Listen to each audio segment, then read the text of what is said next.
Given these new Mexican initiatives, Richard thought Lou's idea seemed perfectly timed, and thus was born the idea of making Mexico the focus of the initial VFI-sponsored conference.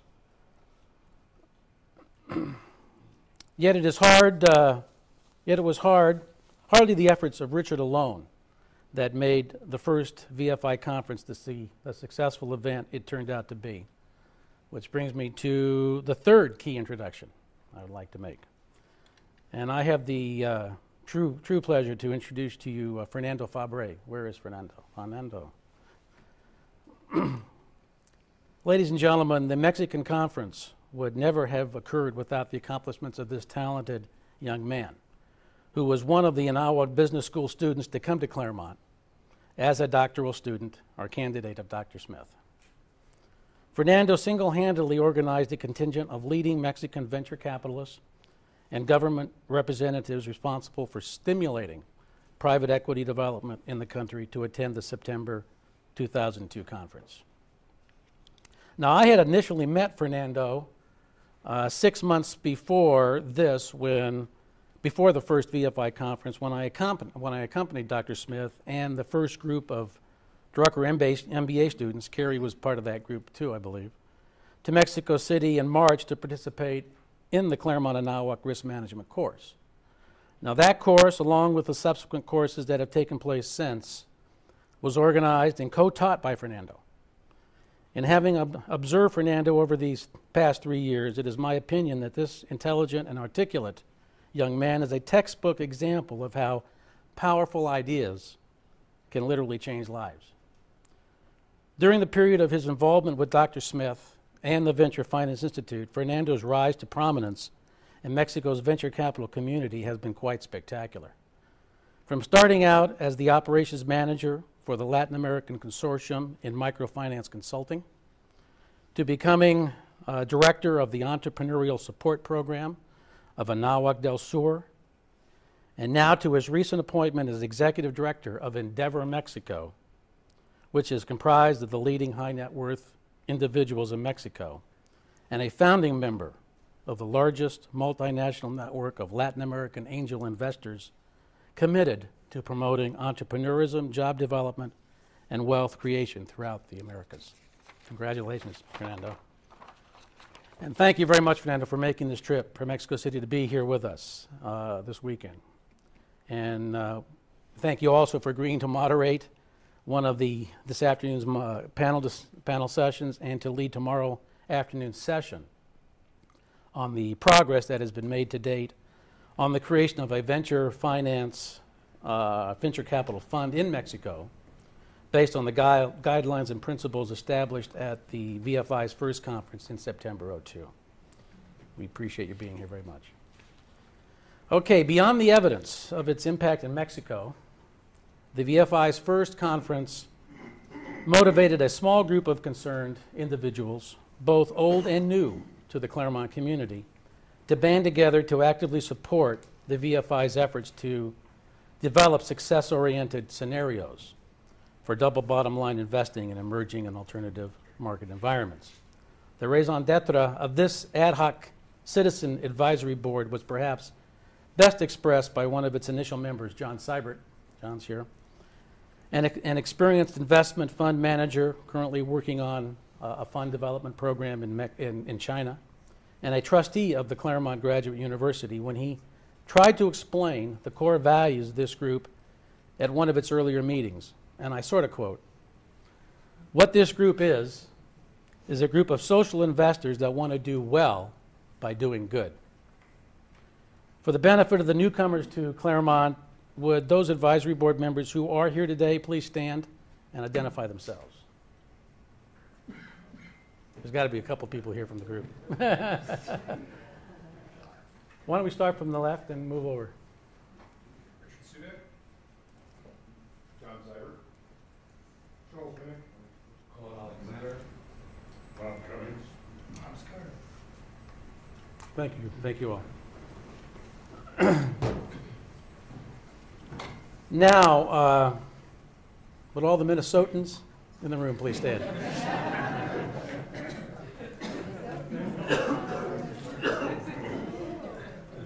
All right, don't be shy, Minnesota. Stay up. Just please, names and maybe just affiliations. Paul Kerr Search Institute. Peter Benson, Search Institute. Bob Vidal Search Institute. Kathleen Kimball Baker, Search Institute. United Nations Vascular Society. I have dual citizenship. Both Minnesota and now. Okay, that's fine. Dutch Cragen from Cragen's Resort and Conference Center, which is also a non-profit organization. Didn't start that way, but that's the way it is. Peter Watson. I'm a lawyer and a consultant, and I do a lot of development work in Mexico. Charles Ray. I am a surgeon, international surgeon, and I work mostly on the spine, and I find that this is a very strong spine organization. Thank you all, and I guess we can now get to Bob Scar. You've met Bob Scar, and if Richard and particularly Fernando were the primary catalysts in making the Mexico conference happen, then Bob Scar has been the passionate driving force behind this weekend's event. I can't tell you what a trip it has been for me to get to know this irascible gentleman who was the co-founder of the Lutheran Brotherhood family of mutual funds and its outside general counsel for almost 25 years. Bob is not part of the official program today, but he leads off tomorrow's morning session with a discussion of his newest social passion, the formation of what he is calling the social venture finance catalyst of Claremont, which he hopes, with the assistance of the VFI and those in this room, will create a new financial intermediary to attract returns-oriented investors to participate in fueling the rapid economic growth and sustainability of the U.S. nonprofit sector. Bob's discussion will also discuss the difficult topic of exits, which is a technical term in the lexicon of venture capital, the venture capital process that pertains to that final moment in the life cycle of a venture capital fund when the original investors are cashed out with a commensurate or risk commensurate rate of return on their original investment. This critical step is challenging for any emerging or alternative market fund, and will be especially challenging for a fund that intends to invest in revenue-producing ventures of nonprofits. Bob will be assisted in his presentation by his mentor and close friend, Bob Cummings. And I can't wait to hear what these remarkable gentlemen have to say. Well, that's about it for me. There are certainly more introductions to be made, and Richard, I'm sure, has a few he will make. But let me acknowledge everyone who made the effort to be here this weekend. Thank you very much. We look forward to learning from all of you. And now, before turning the program over to Richard, let me say a final few words about the Venture Finance Institute, which, in addition to sponsoring these conferences, presides over two other major annual events. One is the Henry Kravis Business Plan Competition that is open to members of the Claremont community, and two, a term sheet competition that it runs in cooperation with Claremont McKenna College, one of the sister schools here in the Claremont Consortium.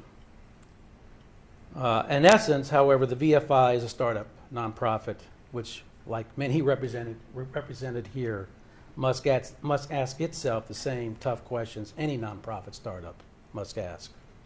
What is its business purpose? Who are its customers and what are their needs? How large is the market it seeks to serve? What is unique about its products or services?